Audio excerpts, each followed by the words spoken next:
지난주에 잠깐 소개했지만 오늘 다시 한번 이제 첨가해서 소개해드리면 이스라엘의 2000년 역사가 이제 다음과 같이 요약이 될 수 있습니다. 주전 2000년입니다. 그때 이제 하나님이 아브라함을 선택하시죠. 그래서 저때 이제 주제는 선택이라고 볼 수 있고, 또 1500년, 500년 후에는 출애굽하는 시대입니다. 그래서 출애굽 주제이고, 또 주전 1000년에는 이제 왕국이 시작되는 시대에서 왕국 시대, 그리고 500년이 지나서 이제 포로 시대입니다. 포로와 포로 이후 시대. 자, 2000년 아브라함이 그때는 이제 족장으로서 주인공입니다. 그래서 2000년 때 그 500년간은 족장 시대라고 하고, 아브라함이 대표적인 인물입니다. 그리고 아브라함 때부터 요셉 때까지가 족장 시대입니다. 출애굽 1500년도 주전 선지자 시대입니다. 대표적인 인물이 모세이고, 모세 때부터 사무엘 때까지입니다. 그리고 이제 주전 청년의 왕국 시대는 이제 왕이 다스리는 시대, 왕이 리더인 시대인데, 이제 다윗이 대표적인 인물이고, 사울부터 시드기야까지가 그 시대입니다. 그리고 이제 포로 시대 500년은 리더가 제사장입니다. 그 사회 지도자가 제사장이 이제 나서고, 그리고 대표적인 인물이 이사야고, 시작은 여호수아부터 시작해서 이제 가야바까지, 포로 시대 이후에 여호와 제사장부터 예수님 시대의 가야바 제사장까지, 그때가 이제 500년 정도 됩니다. 그래서 이 지금 우리가 살펴보고 있는 사무엘상 9장부터 11장까지가 이스라엘 역사가 선지자 시대에서 왕정 시대로, 즉 선지자가 지도자였던 시대에서 이제 왕이 지도자로 나서는 그러한 시대가 변천되는 과정을 담고 있습니다. 첫 번째 왕이 사울이 이제 지명이 됩니다. 그래서 이 사울 왕이, 또 다윗 왕도 보면 왕이 되는 과정을 보면 세 가지 단계를 거칩니다. 처음에는 지명을 받아요, 왕으로서. 이건 개인적으로 받습니다. 그리고 그 사람이 왕이라는 것이 이제 확신을 주기 위해서 증명을 해주세요, 하나님이 어떤 사건을 통해서. 그리고 나중에는 이제 확정을 주십니다. 확정 단계에서는 모든 이스라엘이 사울을 왕으로 받아들이는, 인정하는 그러한 일입니다. 그래서 지명, 증명, 확증이라는 세 단계를 이제 앞으로 살펴볼 건데, 오늘은 지명과 증명 과정을 같이 살펴보고자 합니다.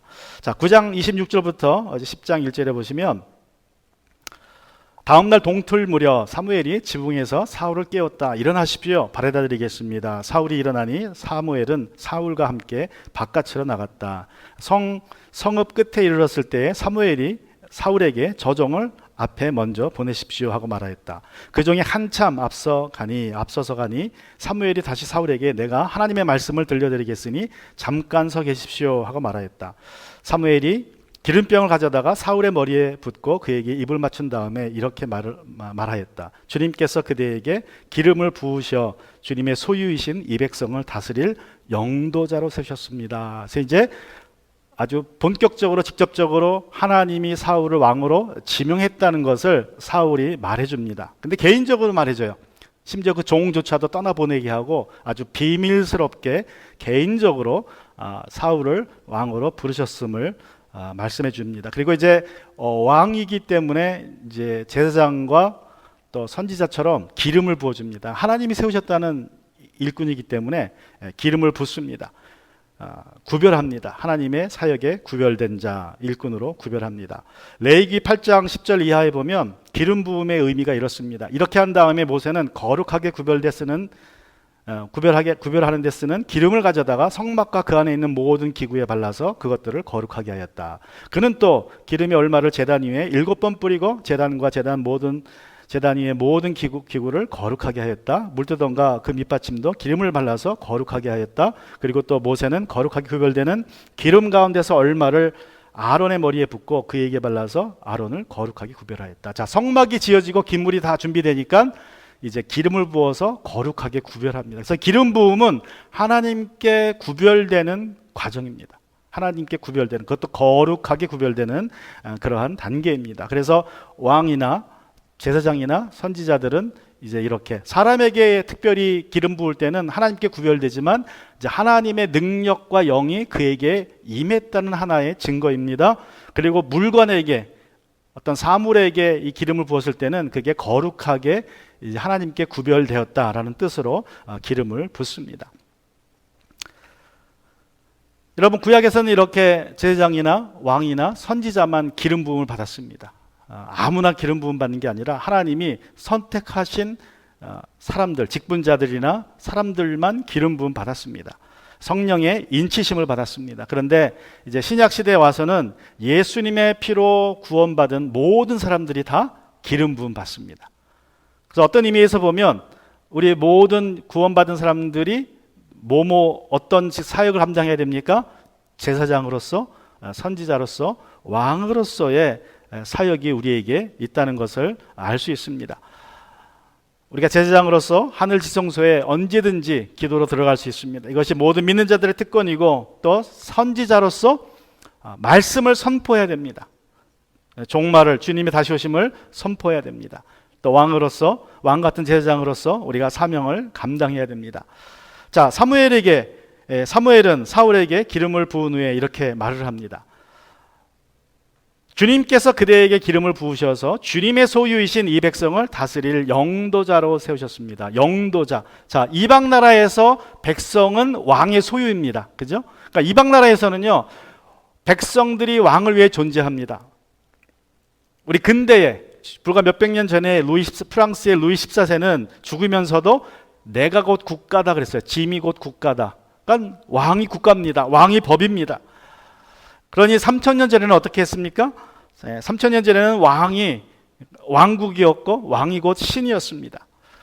그리고 백성은 그의 종이었습니다. 그러나 사무엘은 사울에게 주님의 소유인 이스라엘이라고 얘기해요. 그리고 영도자로 세웠다. 영도자라는 건 지도자라는 말이죠. 왕이 아닙니다. 하나님이 당신을, 사무엘이 사울에게 하나님이 당신을 하나님의 소유, 여기 유업입니다. 유업. 하나님의 유업이신 이 백성을 다스리는 영도자로, 지도자로 세웠다는 뜻입니다. 그러니까 왕이라는 표현을 하나님이 쓰지 않으세요. 지도자라는 말을 씁니다. 그래서 왕이라는 단어는 우리가 아는 것처럼 멜렉이에요. 멜렉이라는 단어가 많이 나오죠. 그 왕입니다. 근데 여기서 이 영도자라는 말은 멜렉이 아니라 나기드라는 히브리어예요. 그래서 하나님의 대리 통치자라는 것을 강조하고 있습니다. 왕이라고 부를 수 있지만 세상 왕들과 다른 하나님을 대리해서 다스리는 영도자 또는 총독, 그렇게 표현할 수 있습니다.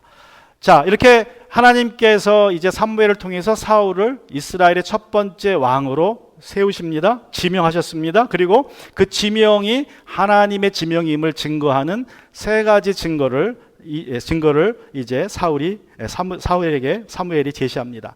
그 첫 번째 증거로 2절에 가시면, 오늘 나를 떠나서 가시다가 베냐민 지역 셀사에 이르면 라헬의 무덤 근처에서 두 사람을 만날 것인데 그들은 그대의 부친이 찾으러 다니던 암나기들은 벌써 찾았고 부친께서는 암나기들 걱정은 놓으셨지만 이제 오히려 아들과 종의 일이 걱정되어서 찾고 계신다고 말할 것입니다. 자, 첫 번째 지명의 증거로서 이제 그 아버지가 걱정한다는 것을 이제 전해 듣게 하고요. 그리고 이 암나기들이 찾았다는 것을 이제 말씀해 줍니다. 전통적으로 미가서 5장 2절에 근거하면 라헬의 무덤이 베들레헴 근처에 있다고 알려져 있습니다. 우리가 잘 아는 이 미가서 5장 2절에 보면 너 베들레헴 에브라다야 라는 말이 이제 시작되죠. 너는 유다 여러 족속 가운데서 작은 족속이지만 이스라엘을 다스릴 자가 네개에서 네개로 나올 것이다. 그의 기원은 아득한 옛날 태초에까지 거슬러 올라간다. 성탄절에 많이 설교하는 본문입니다. 예수님의 탄생을 예고한 구절인데 베들레헴 에브라다야. 그래서 베들레헴과 에브라다가 같은 동네라는 것을 우리가 이 구절을 통해서 그렇게 이해를 합니다. 특별히 창세기 48장 7절에 보시면 내가 밧단을 떠나서 고향으로 돌아올 때 슬프게도 너희 어머니 라헬이 가나안 땅에 다 와서 조금 더 가면 에브랏에 이를 것인데 그만 길에서 세상을 떠나고 말았다. 나는 너희 어머니를 에브랏 곧 베들레헴으로 가는 길 옆에 묻었다. 베냐민이 이제 태어나면서 그 어머니 라헬이 죽는데 그 장면을 묘사하고 있어요. 여기 보면 여기도 에브랏이라고 그러죠. 에브랏. 그래서 에브랏이 에브라다고 그 에브랏 곧 베들레헴. 그래서 에브라다를 베들레헴으로 연결시킵니다. 그런데 주의할 것은 여기 살펴보면 우리가 알 수 있는 것은 길에서 세상을 떠났다 그러죠. 그러니까 베들레헴으로 가는 길에서 라헬이 베냐민을 낳다가 죽었어요. 그리고 길가에 묻었다고 그럽니다. 길가에. 베들레헴에 묻은 게 아니라 길가에. 그래서 우리가 이제 이 말씀, 이 에브라다가 곧 베들레헴이라고 생각하면 지금 사사기 10장 2절의 말씀을 좀 이야기하기 힘든데, 지도를 보면 우리가 조금 이해를 우리가 좀 편하게 할 수 있습니다. 그래서 아마도 이제 라마 요 지역에서 아침에 새벽에 보내는 거죠. 사무엘이 사울을. 이 기브아가 사울의 고향입니다. 몇 마일 안 돼요. 그래서 요 가는 길이 있습니다. 길이 베델에서 내려와서 이렇게 가는 길이 있는데 그게 이제 베들레헴까지 간다는 거죠. 그래서 여기서 라헬의 무덤, 너의 조상 라헬의 무덤처에서 사람들을 만날 거다라고 이야기를 해주는데, 만약에 그 에브라다가 베들레헴이라면 사울이 여기까지 가야 된다는 소리죠. 그래서 이 예루살렘을 기준으로 남쪽이 아니라 예루살렘의 북쪽, 요 기브아 근처의 어느 길가에서 이제 사람들을 만날 것이다라고 우리가 이해하는 것이 더 좋습니다. 자, 사울이 왕으로 지명된 첫 번째 증거로 이제 잃어버린 아기들이 찾았다는 소식을 듣게 됩니다. 그리고 이제 그 아버지가 그 사울과 종을 더 염려한다고 이런 이야기를 듣는 것이 사울이 왕이라는 첫 번째 증거가 됩니다. 여러분, 이 말씀, 암나기를 찾았다라는 말씀을 통해서, 이 지명을 통해서 우리가 한번 생각해 볼 수 있는 것은, 이제 사울이 왕이 됐어요. 왕으로 지명을 받았습니다. 그러니 암나기에 대해서 이제 잊어먹어라. 하나님이 찾아주셨으니까 암나기에 대한 걱정은 놓아라. 그런 의미일 수 있습니다. 즉 세상 염려나 근심에 대해서는 이제 놓고 하나님이 부르신 왕으로서의 사명을 감당하라는 의미로 우리 첫 번째 지명의 증거를 우리가 한번 이해해 볼 수 있다는 것입니다. 여러분, 하나님의 부르심이 우리 그리스도인의 삶의 첫 번째 우선순위입니다. 하나님이 우리를 어떤 사명으로 부르셨을 때에는 우리의 의식주를 책임져 주시고 우리가 하나님의 일을 할 수 있도록 해 주신다는 것입니다. 그래서 우리가 무엇을 먹을까 마실까 염려하지 말아야 합니다. 베드로전서 2장 9절에 보면, 그러나 여러분은 택하심을 받은 족속이요 왕 같은 제장들이요 거룩한 민족이요 하나님의 소유가 된 백성입니다. 그래서 여러분을 어둠에서 불러내어 자기의 놀라운 빛 가운데로 인도하신 분의 업적을 여러분이 선포하는 것입니다 라고 말씀하고 있습니다. 우리가 왕 같은 제사장으로 부름받았습니다. 왕 같은 제사장으로서 하나님이 주신 사명은 하나님이 나를 어떻게 어둠에서 빛으로 불러냈는가를 선전하는 거예요. 그냥 우리는 이야기하고 나누는 것이 우리의 일입니다. 쉽게 얘기하면 복음의 증거라고 할 수 있습니다. 자, 그런데 이 복음의 증거를 못하게 하는 것이 무엇입니까? 사단은 우리로 세상의 염려에 묶여있게 해서 이 복음의 증거, 하나님이 우리를 어떻게 구원하셨는지에 대한 일을 사람들과 나누지 못하게 한다는 것입니다. 그 방법이 염려예요. 근심입니다. 걱정입니다. 우리가 무엇을 먹을까 마실까 그 걱정을 하다가 하나님의 일을 못하게 한다는 것입니다. 염려라는 단어를 보면 메림나라고 합니다. 명사가. 동사는 메리조라는 말이에요. 이 동사의 뜻이 나누다입니다. 나누다. 염려라는 것은 내 마음이 나누어지는 겁니다. 그래서 한 곳에 집중하지 못하는 것이 염려하는 것이. 내가 세상 일에 집중하면 하나님의 일을 하지 못합니다. 그래서 우리가 하나님께 부름받았을 때에 우리가 세상 일보다는 주님의 일에 집중하면 하나님께서 우리의 세상의 일들에 대한 것들을 책임져 주신다는 것을 우리가 믿어야 합니다. 그것이 하나님이 사울에게 주신 첫 번째 증거예요. 암나기는 찾았다. 이제 세상 염려 놓고 내가 너를 왕으로 불렀으니 왕의 사명을 감당하라는 것입니다. 두 번째 증거로 3명의 예배자들을 만나게 될 것이라고 사무엘이 말해줍니다. 우리 3절과 4절에 가시면 또 거기에 더 가다가 다볼 상수리 나무에 이르면 거기에서 하나님을 뵈려고 올라가는 3사람을 만날 것입니다. 한 사람은 염소 새끼 3마리를 데리고 가고, 한 사람은 빵 3덩이를 가지고 가고, 또 한 사람은 포도주 가죽 부대를 하나 메고 갈 것입니다. 다 하나님께 드린 예물이죠. 이 염소 새끼 3마리, 빵 3덩이, 포도주 한 부대. 그들이 그대에게 안부를 묻고 빵 2덩이를 줄 터니 그것을 받으십시오. 자, 이것이 두 번째 사울이 왕이 되었다는, 왕으로 지명받았다는 증거입니다. 여러분, 사울이 잃어버린 암나기를 찾아 나섰다가 며칠을 찾다가 집에 돌아가기로 결정합니다. 왜 결정합니까? 언제? 가져간 빵이 다 떨어지자 그제서야 집에 돌아가기로 결정하고 돌아가려다가 그 종의 이야기를 통해서 라마에 있는 사무엘을 만나게 됩니다. 그리고 사무엘을 통해서 왕으로 지명받았습니다. 그리고 이제 다시 집으로 돌아가요. 돌아갈 때 또 여전히 뭐가 없습니까? 빵이 없어요. 갈 때 먹어야 할 빵이 없습니다. 근데 그때에 하나님께 예배하러 올라가는 3명의 예배자를 만나서 그들에게 빵 3덩이 중에서 2덩이를 받아요. 하나님께 드릴 예물 빵 3덩이 중에서 2덩이를 줄 것인데 그것을 받으라 라고 사무엘이 사울에게 말합니다. 여러분, 이 사울이 이 빵 때문에 결국 암나기를 찾다가 돌아가야 했고, 그리고 이제 돌아가는 길에 빵을 받게 되는 것이 그의 2번째 지명의 증거가 됩니다. 빵을 받았다는 말은 앞에 나온 첫 번째 증거와도 연결되는 이야기인데, 내가 하나님께 사명받아서 이제 사역을 감당하다 보면 세상 염려 있고 하나님의 일에 하나님의 말씀을 선포하는, 하나님의 구원의 역사를 선포하는 일을 집중하면 하나님이 우리의 필요를, 빵을 채워주신다는 것을 이렇게 말씀해주고 계시는 것입니다. 너희는 먼저 하나님의 나라와 의를 구하라. 그리하면 이 모든 것을 너희에게 더하여 주시겠다는 이 약속의 말씀이 이루어진다는 것입니다. 하나님이 주신 사명에 집중하는 사람들에게 이 약속이 성취된다는 것입니다. 사울이 받게 될 빵 2덩이는 이제 사울이 왕으로 기름 부음 받은 이후에 받은 첫 번째 예물입니다.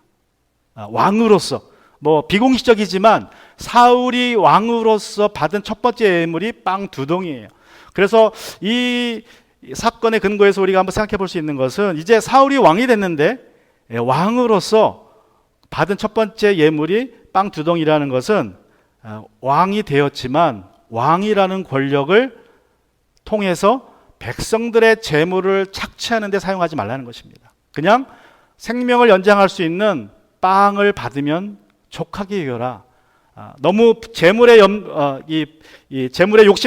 욕심내어서 왕으로서 왕의 권력을 이용해서 너의 재물욕을 채우려고 하지 말라라는 하나님의 뜻일 수 있습니다. 여러분, 하나님께서는 사람을 쓰실 때에 특별히 높은 자리에 올리시기도 합니다. 아주 높은 자리. 누구처럼? 요셉이나 느헤미야처럼. 요셉이 당시 최대 강국인 이집트의 총리가 됩니다. 그러니까 전 세계의 1인자가 된 거예요. 하나님의 방식으로, 하나님의 뜻 가운데 요셉이 총리가 되었습니다. 그는 얼마든지 총리의 권한으로 자기의 재산을 불릴 수가 있습니다. 특별히 그때 또 어떤 일이 벌어집니까? 7년 대가뭄이 벌어집니다. 그러한 어려운 일을 통하여서 얼마든지 그는 자기의 재산을 증식할 수 있었어요. 그러나 그는 그렇게 하지 않습니다. 사람들의 어려움을 가지고 또 자기의 권력으로 자기의 재물을 늘리지 않습니다. 그냥 총리로서 하나님 맡겨주신 사명, 그 가뭄을 잘 이길 수 있도록, 그리고 가나안 땅에 있는 형제들을 보존할 수 있도록 그 일에만 집중합니다. 느헤미야도 마찬가지입니다. 느헤미야도 총독으로 예루살렘에 부임하게 됩니다. 다 황폐해가는 그 예루살렘에 와서 느헤미야가 어떻게 합니까? 우리 5장 14절에 보면, 나는 아닥사스다 왕 20년에 유다 땅 총독으로 임명을 받아서 아닥사스다 왕 32년까지 12년 동안 총독으로 있었지만 나와 나의 친척들은 내가 총독으로 받아야 할 노개 혜택을 받지 않았다. 당시에 총독으로 임명을 받아서 다스리는 지역을 가잖아요. 그러면 그 지역 사람들이 총독의 월급을 줘야 됩니다. 먹여 살려야 되고 월급을 줘야 됩니다. 총독은 세금을 걷어서 자기 월급을 떼고 먹고 살 돈 떼고 본국으로 보내면 돼요. 근데 대부분 그 과정에 총독들은 많은 세금을 걷습니다. 그리고 자기가 가져가요. 그러니까 총독이 돼서 다른 나라 발령이 받으면 그거는 엄청나게 그 지위를 이용해서 부자가 될 수 있는 특권이에요, 특권. 근데 느헤미야는 뭐라 그래요? 나는 12년 동안 녹을 받지 않았다 그래요. 내가 가진 총독의 재량을 내가 당연히 받아야 할 돈도 받지 않았다.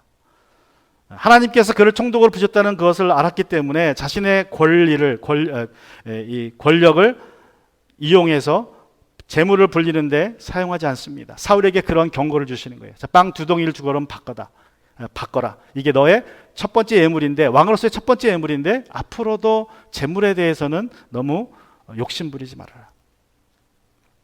자, 세 번째 증거는 이렇습니다. 5절과 6절에 가시면, 그런 다음에 그대는 하나님의 산으로 가십시오. 그곳에는 블레셋 수비대가 있습니다. 그곳을 지나 성읍으로 들어갈 때에 검문고를 뜯고 소고를 치고 피리를 불고 수금을 뜯으면서 예배 처소에서 내려오는 예언자의 무리를 만날 것입니다. 그들은 모두 춤을 추고 소리를 지르면서 예언을 하고 있을 것입니다. 그러면 그대에게도 주님의 영이 강하게 내려 그들과 함께 춤을 추고 소리를 지르면서 예언을 할 것이며 그대는 전혀 딴 사람으로 변할 것입니다. 자, 세 번째 증거, 사울의 지명에 대한 세 번째 증거는 사울이 예언하는 예언자의 무리를 만나서 사울에게도 하나님의 영이 강하게 임하고 그도 예언을 하는 것입니다. 여기서 하나님의 산이라는 단어가 나옵니다. 하나님의 산. 이 하나님의 산이라고 번역이 됐지만 이것이 원어로 보면 이렇습니다. 엘로힘 타 기브요시라는 말로, 히브리 말로 표현됐어요. 엘로힘은 그냥 하나님이란 뜻이죠. 타라는 말은 뭐뭐예 이란 뜻이고, 기브요이라는 말은 기브아라는 뜻입니다. 그래서 저 말을 문자적으로 번역하면 하나님의 기브아예요. 기브아가 어디입니까? 기브아는 사울의 고향입니다. 그러니까 사울이 지금 고향 땅을 들어갔을 때에 벌어질 일인데, 아쉽게도 또 여러 가지 뜻으로 하나님의 기브아라고 번역이 되기보다는 그냥 하나님의 산이라고 번역이 됐어요. 왜냐하면 이 기브아라는 말이 히브리 말로 언덕 산입니다. 근데 그게 지명이 됐어요, 나중에. 그러니까 이 기브아라는 곳은 산이고 언덕인데 조금 특별했나 봐요. 그러니까 그 산이란 이름이 지명으로 바뀔 정도로 좀 특이했던 지역인 것 같고, 그리고 거긴 요새였습니다. 그래서 블레셋 사람들이 거기다가 수비대를 이 타워를 세우고 이 베들레헴과 이스라엘을 이제 살펴보는 그러한 아주 전략적인 지역이었습니다. 자, 이 하나님의 산 또는 하나님의 기브아라는 곳이 사울이 왕이 된 이후에는 사울의 산이라고 불립니다. 사울이 유명해지니까 이제 사무엘상 15장 34절에 보면, 그런 다음에 사무엘은 라마로 돌아갔고 사울은 사울 기브아에 있는 자기 집으로 올라갔다. 사울 기브아. 그러니까 처음에는 하나님의 기브아인데 사울이 왕이 된 이후에는 사울이 유명한 왕이니까 사울의 이름을 따라서 지명이 달리게 부른 거예요. 사울 기브아라고. 사울의 고향. 자, 사울이 자기 고향으로 하나님의 산으로, 하나님의 기브아로 올라가다가 선지자, 예언자 무리들을 만납니다. 그 기브아에는 사무엘이 세웠던 예언자 학교가 있었던 것 같아요.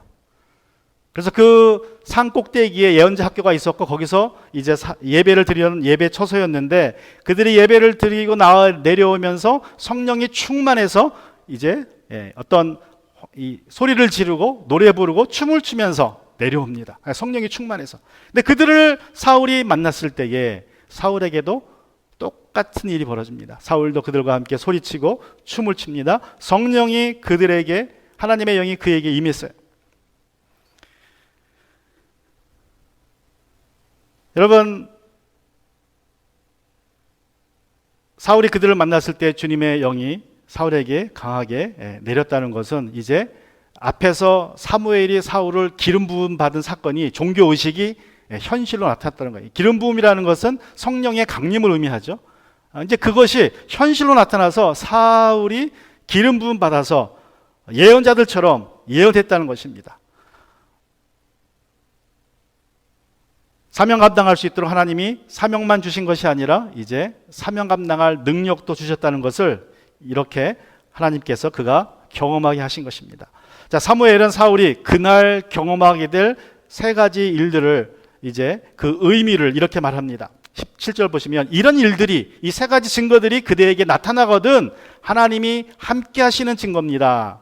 자, 오늘 이 세 가지 일들을 경험할 텐데, 집으로 가는 길에 이것은 하나님이 함께 한다는 증거다. 그러니까 하나님이 인도하시는 대로 그냥 행하기만 해라, 따라해라 라고 이제 말해줍니다.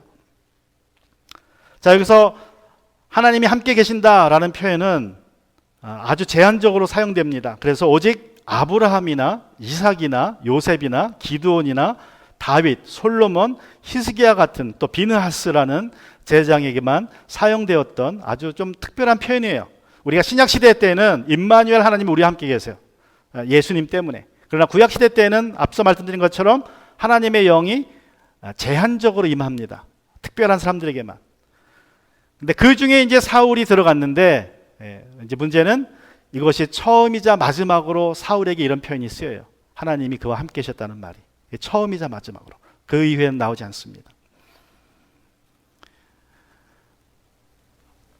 흥미로운 것은 개역성경이 이 구절을 이렇게 번역을 했습니다. 이 징조가 내게 임하거든 너는 기회를 따라 행하라. 하나님이 너와 함께 하시느니라. 기회를 따라. 근데 우리 새 번역은 하나님이 인도하시는 대로라고 번역을 했죠. 그러니까 새 번역은 좀 의역입니다. 의역. 기회를 따라라는 말의 의미는 하나님이 인도하시는 대로라는 뜻입니다. 근데 직역을 하면 기회를 따라서, 기회를 따라서 그 상황을 따라서 하면 된다. 무슨 말입니까? 이제 하나님의 영이 너에게 임했으니 그 상황에 따라서 마음이 움직이는 대로 하면 그러면 된다는 거, 하나님의 뜻을 행하게 된다라는 의미입니다. 그래서 하나님이 인도하시는 대로라고 하면 하나님이 주도권을 가지고 있는 것처럼 이제 이해가 될 수 있지만, 기회를 따라라고 하면 하나님의 주도권 플러스 내가 뭐 해야 됩니까? 이제 순종해야 돼요. 내가 좀 앞장서야 되고, 하나님이 나와 함께 하시니까 내가 앞장서서 행하면 하나님께서 들어주신다는 의미입니다. 우리 신약적으로 표현한다면, 여러분, 우리가 성령이 충만하면 내가 무엇을 하든지 다 하나님의 뜻을 이루게 된다는 말씀으로도 우리가 이해할 수 있습니다. 그래서 이와 비슷하게 성 어거스틴이 이렇게 말을 했습니다. 하나님을 사랑하라. 그리고 하고 싶은 대로 해라. 하나님을 사랑하고 하고 싶은 대로 해라. 하나님의 사랑을 기준으로 해서 하나님의 사랑이 내 안에 충만하면 내가 무엇을 하든지 뭐 하는 것이다? 하나님의 뜻을 이루게 되는 것이기 때문에 하나님의 사랑을 우선으로 두고 무엇이든지 행하라는 것입니다. 마찬가지로 내가 성령이 충만하면 무엇을 하든지 간에 하나님의 뜻을 행하게 된다는 것이에요. 그래서 기회가 되면 내가 성령이 충만할 때, 하나님의 사랑이 충만할 때는 무슨 일을 해도 결과적으로는 하나님의 뜻을 이루는 일을 하게 된다는 것입니다. 그러므로 우리의 첫 번째는 성령이 충만한 게 제일 중요해요. 하나님을 사랑하는 마음이 제일 중요합니다. 그러면 무엇을 하도 하나님께 영광 돌리는 일이 되기 때문입니다. 자, 사무엘은 사울에게 길갈로 가서 기다리라. 이제 세 가지 증거가 확인된 이후에 그러면 길갈로 가라는 일종의 명령을 합니다. 우리 8절에 가시면 그대는 나보다 먼저 길갈로 내려가십시오. 그러면 나도 뒤따라 그대에게 내려가서 번제와 화목제물을 드릴 것이니. 자, 하나님께 이제 당신이 왕으로서 지명받았으니까 거기에 대한 감사의 제사를 길갈에서 드리자라고 하는 것입니다. 내가 갈 때까지 1회 동안 7일을 기다려 주십시오. 그때 가서 하셔야 할 일들을 알려드리겠습니다. 자, 그런데 7일을 기다리라 그래요. 7일. 구약 성경에서 7일은 주로 하나님께 뭔가 하나님과 관련된 종교적인 의식을 할 때 7일이라는 표현이 나옵니다. 1이라는 표현이. 그래서 7일 동안 하나님과 관련된 그러한 하나님께 드리는 제사를 위해서 이제 7일을 기다려라라고 사무엘이 사울에게 이야기를 합니다. 자, 두 가지 이유에서 길갈을 택했습니다. 첫 번째는 역사적인 이유입니다. 길갈이라는 것은 어떤 것입니까? 길갈은 여호수아가 이스라엘 백성들을 이끌고 이제 광야를 벗어나서 가나안 땅에 들어갔을 때, 요단강을 건넜을 때 첫 번째로 머물렀던 것이 길갈입니다. 그 길갈에서 뭘 합니까? 40년 만에 할례를 행해요. 할례를. 40년 동안 돌아다니니까 그 광야에서 태어난 애들은 할례를 못 받았어요. 그 마침내 가나안 땅에 들어가서 길갈에서 이제 여리고성을 치기 전에 길갈에서 할례를 합니다. 그래서 길갈의 뜻이 굴러가 돼요. 수치를 굴러가게 했다. 할례를 해서 수치를 굴러가게 했다. 아마 그래서 길갈이라는 말이 생겼을 거예요. 그래서 길갈이라는 것은 역사적으로 아주 중요한 것입니다. 새로운 시대의 시작입니다. 광야 시대가 끝나고 가나안 땅, 하나님의 젖과 꿀이 흐르는 약속의 땅에서의 삶이 시작되는 역사의 전환점이 바로 이 길갈이라는 지역에서 시작됐습니다. 그래서 역사적으로 길갈은 중요한 것이에요. 아마도 사울에게도 이제 너의 이전의 삶은 여기서 끝내고 왕으로서 하나님의 일꾼으로서 새롭게 시작하는 의미에서 길갈에서 만나자라고 사무엘이 사울에게 부탁했을 것입니다. 또 두 번째 이유는 현실적인 이유입니다.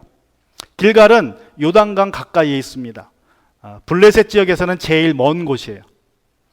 그러니까 아마도 이제 사무엘이 사울을 왕으로 지명했다라는 소식이 블레셋으로 흘러 들어가면 어떤 일이 벌어질까요? 블레셋이 가만히 있지 않겠죠? 특별히 기브와 땅에도 이미 블레셋 수비대가 있었습니다. 그러니까 간첩들이 있어요. 간첩들이. 그러니까 그 소식이 흘러 들어가면 블레셋이 가만히 있지 않습니다. 왕을 세웠으니까 쳐들어옵니다. 그래서 어쩌면 현실적으로 블레셋이 쳐들어오기에는 가장 부담스러운 저 가장 멀리 떨어진 곳에서 이제 하나님께 감사의 제사를 드리자라고 제안했을 수 있다는 생각이 듭니다. 자, 거기서 중요한 것은 1회를 기다려라, 7일을 기다려라 라고 명령을 합니다. 그리고 사무엘과 사울이 헤어집니다. 9절에 보면 사울이 사무엘에게서 떠나려고 몸을 돌렸을 때에 하나님이 사울에게 새 마음을 주셨다. 그리고 사무엘이 말한 그 모든 증거들이 그날로 다 나타났다 그래요. 자, 사울이 사무엘을 떠날 때에 떠나기 위해서는 뭐 등을 돌려야죠. 이제 남쪽으로 자기는 내려가야 되니까.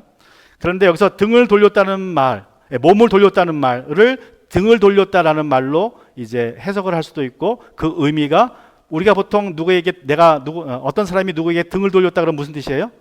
등을 돌리다는 말은 배반하다라는 뜻이죠. 배반하다. 그래서 어떤 성경학자들은 몸을 돌이켰다라는 말이 등을 돌렸다는 말이고, 이것은 이제 사울이 사무엘을 배반했다, 사무엘에게 등을 돌렸다라고 해석을 하기도 합니다. 그리고 새 마음을 주셨다라고 세번역 성경에서는 번역이 되어 있지만 영어 성경에 보면 another heart이에요. new heart이 아닙니다. another heart. 그래서 새 마음이라고 표현했지만 문자적으로는 그냥 다른 마음, 또 다른 마음, 딴 마음을 줬다. 이제 그렇게 또 해석하기도 해요. 그래서 이 사건, 이 일이 사울이 사무엘에게 몸을 돌이켰고, 또 어쨌든 하나님이 사울에게 딴 마음을 주셨다는 말은 결국 사무엘과 사울 사이에 벌어진 일들을 암시한 그러한 행동이다라고 이제 표현이다라고 이해될 수도 있습니다. 자, 사무엘상 10장 10절부터 12절에서는 이제 사무엘이 말한 세 가지 지명의 증거들 중에서 세 번째 증거만 이제 기록이 됩니다. 물론 앞에 두 번째도 다 이제 성취가 됐지만 그거 하나만 특별히 기록하고 있는데 특별한 의미가 있어서 그렇죠. 사울이 사울과 함께 산에 이르자 예언자의 무리가 그를 맞아 주었다. 그때 하나님의 영이 그에게 세차게 내리니 사울이 그들과 함께 춤을 추며 소리를 지르면서 예언을 하였다. 이전부터 그를 알고 있던 모든 사람들이 보니, 자, 고향이니까 어렸을 때부터 사울이 잘하는 걸 보았겠죠. 그것을 본 사람들이 뭐라고 얘기합니까? 사울이 과연 예언자들과 함께 그렇게 예언을 하는 것이 아닌가. 그래서 그들이 기스의 아들에게 무슨 일이 일어났는가, 사울이 예언자가 되었는가 하고 서로 말하였다.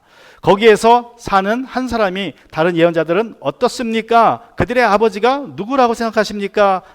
하고 물었으므로 사울마저도 예언자가 되었는가 하는 속담이 생겼다. 자, 사울이 예언자 무리를 만나서 그에게도 하나님의 영이 강하게 내려서 예언자들과 함께 소리 지르며 춤을 춥니다. 환상에 빠졌어요.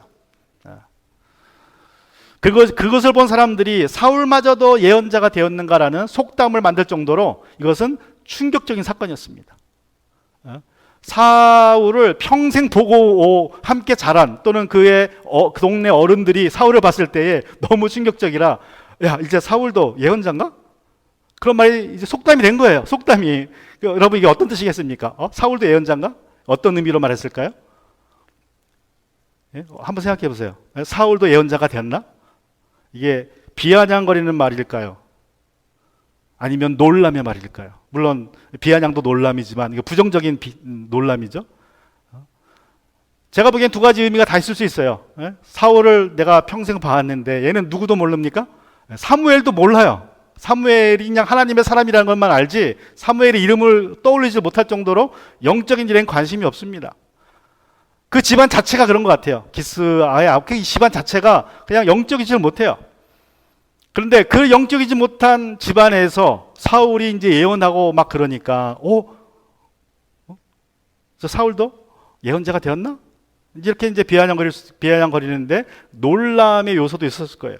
그래서 비아냥거리면서 하는 말일 수도 있고 놀람의 말일 수도 있는데, 놀람의 말인 것은 자, 사울과 같은 사람일지라도 하나님이 들어 쓰시는구나, 이제 그런 이해가 될 수 있죠. 사울과 같이 영적인 일에 별로 관심이 없는 사람도 하나님의 영이 임하시니까 결국 예언자가 되는구나, 하나님은 누구라도 쓰실 수 있구나라는 놀람의 표현일 수도 있습니다. 뭐 저는 두 가지가 다 있을 수 있다고 생각을 해요. 중요한 것은 사울마저도 예언자가 되었는가라는 이 속담이 또 나중에도 이제 또 나타납니다. 나중에도 똑같은 사건이 또 벌어져서 이것이 완전히 속담으로 굳어집니다. 여기서 특이한 것은 그들의 아버지가 누구라고 생각하십니까? 라는 표현이 나와요. 그들의 아버지. 그러니까 지금 환상에 빠져서 예언하고 있는 그 예언자들의 아버지가 누구입니까? 하면서 사울마저도 라는 말이 나오는 걸 보면 여기서 그들의 아버지에서 아버지는 사울의 아버지가 아니라 예언자 무리들의 아버지죠. 근데 히브리 말에서 아버지라는 말은 스승이라는 말과 똑같습니다. 그래서 잠언서에 아버지가 아들에게 하는 말이죠. 잠언이 다윗이 솔로몬에게 하는 말이기도 하지만 아버지가 아들에게 하는 말은 스승이 제자에게 하는 말이기도 해요. 그래서 히브리 문화에서는 아버지와 스승은 동일한 표현을 씁니다. 그래서 여기서 그들의 아버지가 누구라고 생각하십니까? 라는 표현은 그들의 스승이 누구입니까? 라는 표현으로 우리가 이해할 수 있습니다. 사울이 정말 영적으로는 그냥 평범하지도 못하고 수준 이하의 사람이었지만 하나님께 지명을 받고 하나님의 영이 그에게 내리니까 그가 예언자가 되었습니다. 누구라도 하나님께서 원하시면 사울처럼 쓸 수 있다는 거예요.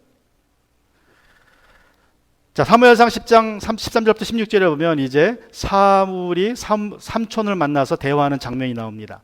사울은 예언을 마치고 나서 산당으로 갔다. 자, 이제 성령이 충만하고 예언을 하고 산당으로 예배하러 간 것입니다. 하나님을 예배하는 처소에. 14절, 사울의 삼촌이 사울과 그 종에게 어디를 갔었느냐 하고 물었다. 사울이 대답하였다. 암나기들을 찾으러 갔지만 찾을 수 없어서 사무엘에게 갔었습니다. 사울의 삼촌이 또 말하였다. 사무엘이 너희에게 무슨 말씀을 하시더냐?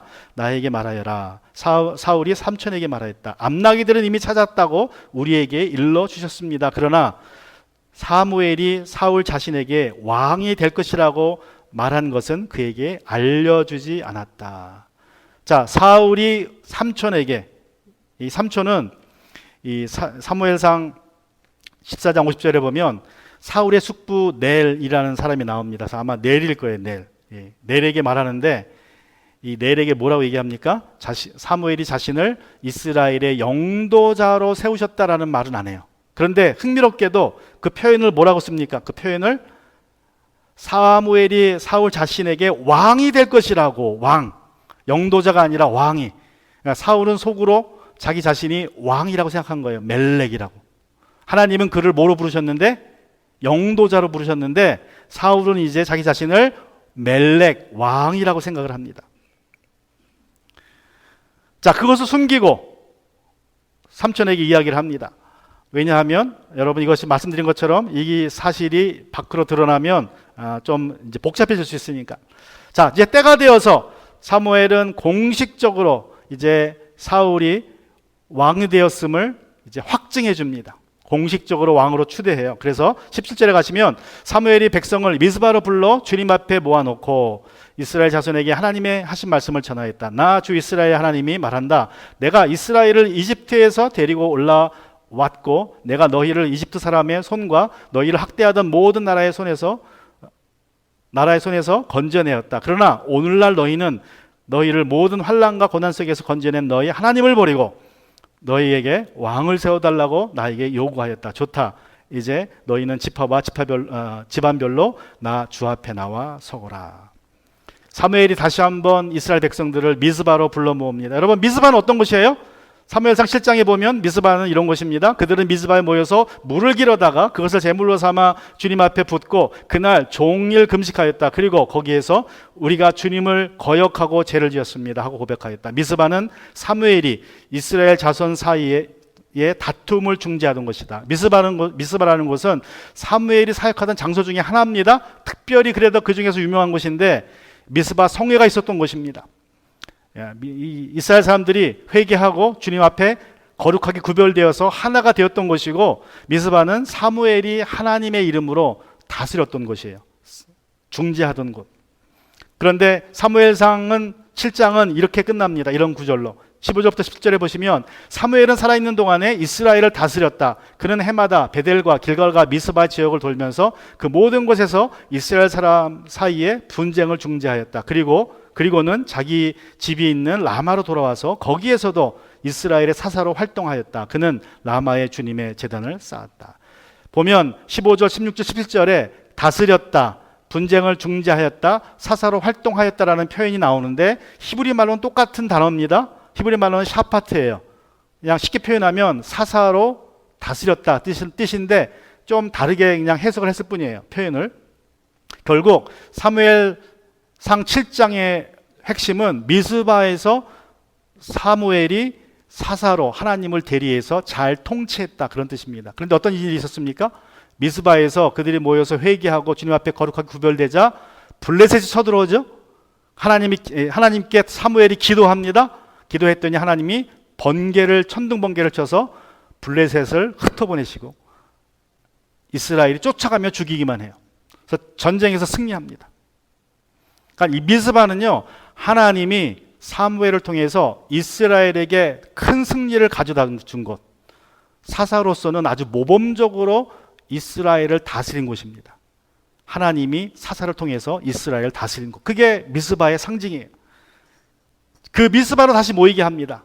뭘 기억하라고요? 자, 내가 전에 너희를 위해서 어떻게 승리를 주었는지 기억해봐라 라는 의미로 미스바로 불러 모아요. 내가 너희를 위해서 싸웠던 것이다. 사사가 있었지만, 왕은 없었고 사사가 있었지만 너희에게 큰 승리를 준 것이다. 그런데 너희가 왕을 요구하다니. 너희가 이방 나라의 압제를 받았는데 그 이방 나라를 이제 흉내내고자 하느냐, 따라가려고 하느냐, 그런 의미로 미스바로 모이게 한 것입니다. 그리고 이제 지파별로 세웁니다. 22절부터 보면 사무엘이 이스라엘 모든 지파를 앞으로 나오게 하니 주님께서 베냐민 지파를 뽑으셨다. 사무엘이 베냐민 지파를 각 집안별로 앞으로 나오게 하니 마드리의 집안이 뽑혔고 마드리의 집안 남자들을 앞으로 나오게 하니 기스의 아들 사울이 뽑혔다. 사람들이 그를 찾았지만 보이지 않았다. 그래서 사람들이 다시 주님께 여쭈어보았다. 그 사람이 여기에 와 있습니까? 주님께서 말씀하셨다. 그는 짐짝 사이에 숨어 있다. 사람들이 달려가서 거기에서 그를 데리고 나왔다. 그가 사람들을 가운데 섰는데 다른 사람들보다 어깨 위만큼 더 커 보였다. 사무엘이 온 백성에게 말하였다. 주님께서 뽑으신 이 사람을 보아라. 온 백성 가운데 이만한 인물이 없다. 그러자 온 백성이 환호성을 지르며 임금님 만세 하고 외쳤다. 자, 12지파 중에 베냐민이 뽑혔고 베냐민 지파 중에 마드리 집안이 뽑혔고 마드리 집안 중에서 기스의 아들 사울이 뽑혔습니다. 여러분, 지금 여기서 이 미스바에서 12지파를 세워놓고 지파에서 집안을 뽑고 집안에서 한 사람을 뽑는 장면은 언제 또 이런 비슷한 장면이 있었습니까? 언제? 이런 장면이 여호수아가 여리고성을 무너뜨린 이후에 아이성을 치러 가죠. 그죠? 근데 아이성은 불과 1000명밖에 안 살아요. 여리고성은 10,000명이 사는데. 근데 여리고성은 쉽게 무너뜨렸잖아요. 하나님의 도우심으로. 근데 아이성을 쳐들어갔다가 호되게 당합니다. 그리고 여호수아가 깨달아요. 누군가가 하나님을 거역했다. 우리가 죄가 있어서 아이성을 무너뜨리지 못했다. 그래서 뭐 합니까? 여호수아가 12지파를 쫙 세워버려요. 그리고 찾습니다. 누가 죄를 졌는지. 뽑아요. 한 지파 뽑아서 누굴 뽑아요? 아간을 뽑습니다. 죄인을 색출해낼 때 이렇게 했어요. 12지파를 세워놓고. 지금 똑같은 일이 벌어지는 거예요. 결국 왕을 선택한다는 것은 무슨 얘기를, 뭘 암시해요? 하나님 앞에 지금 죄를 짓고 있고 그 죄인을 뽑아내는 것처럼 첫 번째 왕인 사울이 뽑히는 거예요. 어쩌면 그것 때문에 사울이 숨었는지도 모르겠어요. 그 사건을 기억하고. 이거 마치 죄인 뽑듯이 뽑네? 결국 자기는 알죠? 내가 기름 부음 받았으니까 내가 왕이 될 거라는 것을 기름 부음 받았고 세 가지 증거를 벌써 경험했어요. 그러니까 알았습니다. 자기가 왕이 될 거다. 단지 이거는 공식적인 행사일 뿐이다. 그런데 상황을 보니까 이거 아간을 뽑듯이 나를 뽑네? 이제 그래서 숨은 것일까? 아니면 대부분의 성경학자들이 말하듯이 정말 그가 겸손해서, 인간적으로 겸손해서 숨은 것일까? 아니면 겸언쩍어서, 내가 이제 왕이 될 줄 알았죠? 사울은 이미 다 개인적으로는 다 왕으로 임명받았으니까. 근데 거기에 나서서 내가 왕이다 하기가 좀 겸연쩍으니까 숨은 것인지, 아니면 정말 죄인 뽑듯이 뽑으니까 이상해서 숨은 것인지, 뭐 우리가 그것은 알 수 없어요. 그냥 숨었어요. 어쨌든 사울은 숨었습니다. 그런데 이 사건을 통해서 우리가 한번 생각해 볼 수 있는 것은, 여러분, 사울이라는 이름의 뜻이 지난주 말씀드린 것처럼 무슨 뜻입니까? 사울은 사월이라는 동사입니다. 구하다, 요구하다, 원하다, 바라다는 뜻이 있어요. 사울은 백성들이 하나님께 요구해서 받은 사람이에요. 사울은 백성들이 하나님께 왕으로 요구해서 하나님이 주신 사람입니다. 그런데 개인적으로 볼 때 어쩌면 사울이 개인적으로 이스라엘의 왕이 되기를 바라진 않았을까? 사울의 이름에 근거해 볼 때, 사울 자신도. 근데 그 바람이 이루어졌습니다. 하나님의 섭리 가운데서 한번 생각해 보세요. 내가 집안도 유력하고, 우리 베냐민 지파니 멸족을 당하려고 했는데 베냐민 지파 중에서 기스의 가문이 싸움을 잘해서 살아남았어요. 600명 가운데. 싸움을 엄청 잘하는 집안이에요. 그래서 내일도 자기가 나중에 이 군대 장관으로 자기 삼촌을 세우죠. 그 정도로 이 사무엘, 사울 집안은 전쟁을 잘했습니다. 그러니까 600명이 살아남을 정도로 전쟁도 잘했고, 가문도 유력하고, 키도 얼마나 커요. 그죠? 키도 남들보다 머리 하나 더 크고, 외모도 남들보다 빼질 않아요. 그러니까 어쩌면 사울 자체도 스스로 내가 지도자로서의 자격은 갖추고 있다고 생각할 수 있고, 언제쯤 내가 왕이 되지 않을까라고 바라지 않았을까라는 생각이 해요. 그런데 막상 이제 왕이 됐습니다. 기름 부음 받았습니다. 세 가지 증거가 임했습니다. 그리고 미스바의 사람들이 모여서, 수백만의 사람들이 모여서 왕을 뽑는 순간에 그는 정작 숨어버립니다. 왜 그랬을까요? 겸손해서, 겸연쩍어서, 너무 이상해서, 죄인법도 뽑아서, 아니면 두려워서. 뭐가 두려웠을까요? 이 사울의 모습은 정말 인간적으로는 부족함이 없습니다. 하나님이 그들이 원하는 왕을 주셨어요. 그래서 사울도 그렇게 얘기를 해요. 사무엘도. 여기 보면 이제 사울의 특징을 한 가지 딱 뽑습니다. 왕이 될 그 모습으로 다른 사람들보다 어깨 이만큼 더 커 보였다. 그게 사울이 왕이 된 미스바에서 왕으로 인정받는 결정적인 이유입니다. 그리고 사무엘도 이렇게 말해요. 이 온 백성 가운데 이런 인물이 없다. 외모로 볼 땐 부족함이 없다. 그럼에도 불구하고 사울은 수십만 수백만의 사람들 앞에서 숨습니다. 왕으로 공식적으로 인정받는 자리에서 사람이 두려웠어요. 사람이. 그 많은 사람들이 와글와글 거리는데 자기가 이스라엘 역사의 첫 번째 왕이 된다는 사실이, 하나님의 성령을 경험하고 예언자처럼 사울도 예언자인가라는 속담이 나올 정도로 아주 강하게 성령을 경험했고, 그리고 세 가지 증거를 받았음에도 불구하고 막상 그 수많은 사람들 앞에 서니까 두려웠던 것 같아요. 그래서 숨었습니다. 그가 하나님께 집중했으면 되는데 어느 순간 사람을 보고 그 사람에 집중하자 두려움이 엄습해서 그는 숨었어요. 여러분, 모세도 또 예레미야도 하나님의 그 부르심에 거절했습니다. 나 못하겠습니다. 나는 말을 못해요. 예레미야는 나는 어린아이입니다. 그런데 예레미야나 모세는요, 하나님과 독대할 때 노했어요. 하나님의 부르심을 거절했습니다. 그런데 사람 앞에 섰을 때에는 그런 적이 없어요. 그냥 담대하게 밀고 나갑니다. 그런데 사울은 하나님 앞에서 인정받을 때에는 별로 빼지 않았습니다. 단지 처음에 뭐라 그래요? 사울이 너 이제 하나님이 당신을 왕으로 쓰시고자 한다. 영도자로 쓰시고자 한다 할 때, 난 베냐민 지파는 가장 작은 지파이고 베냐민 지파 중에서 우리 가문이 제일 작습니다. 한마디는 했어요. 그런데 그 외에 여러 가지 증거가 나타날 때 보면 사무엘은 빼지 않습니다. 근데 정작 사람들 앞에서는 뺍니다. 하나님께 집중했어야 될 때에 하나님께 집중하지 못했기에, 사람을 보았기에 그가 막상 왕으로서의 사역을 시작하면서 숨는 그러한 모습을 우리가 보게 됩니다. 여러분, 우리가 내 자신에 집중하면 하나님 주신 사명 감당할 수 없습니다. 오직 하나님을 의지할 때 하나님 맡겨주신 사명을 감당할 수 있습니다. 오늘 말씀을 생각하시면서 같이 이 시간 기도하기 원합니다.